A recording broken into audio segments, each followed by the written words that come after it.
Bonjour, la présentation maintenant pour les manuels de CE2, CM1, CM2 de Cléo. Donc la différence majeure, c'est que c'est un manuel et c'est pas un fichier. Donc les enfants vont devoir avoir un cahier dans lequel écrire les leçons.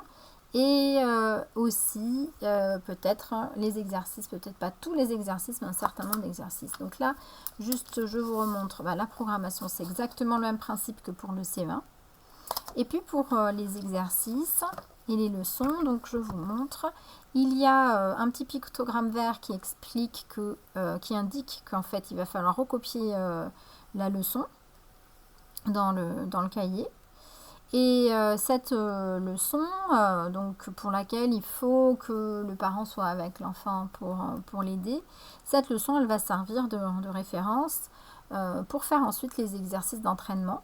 Alors dans ces exercices d'entraînement, ici, vous voyez qu'il y a des petits trous sur la feuille. Donc effectivement, vous pouvez décider de faire écrire directement dans le manuel. Mais si vous voulez le réutiliser, il faudra faire des photocopies ou bien demander à votre enfant de recopier les exercices en entier. Alors, pourquoi pas? Il y a des enfants qui aiment écrire et qui écrivent surtout vite. Et donc, ça a permis d'être efficace. Mais il ne faut pas perdre de vue que là, notre objectif, c'est pas l'écriture, c'est de conjuguer correctement les verbes au présent. Donc, je ne vous conseille pas de lui faire écrire que le verbe, par exemple conjugué, mais au moins le verbe et son sujet, pour que ça ait du sens. Ou en tout cas, voilà, vous décidez ce qui est pertinent de faire pour votre enfant. Concernant l'autonomie de l'enfant et surtout son utilisation de différents outils pour travailler, je voulais vous parler de l'aide mémoire. Donc l'aide mémoire de Cléo, il vous est fourni avec le manuel et il est très bien fait. Donc c'est toutes les leçons qui correspondent à ce qu'on apprend dans l'année. Et donc on peut effectivement s'y référer quand on fait les exercices d'entraînement, mais aussi pour faire des révisions. Donc quand on a perdu de vue la leçon dans le cahier, on ne sait plus où elle est, ça va nous servir à faire les révisions de fin de période avec donc une leçon.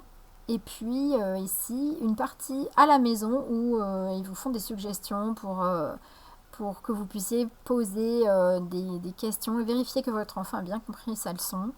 Et donc, il y a des petites activités sympas pour l'aider. Donc voilà ce que je voulais vous dire.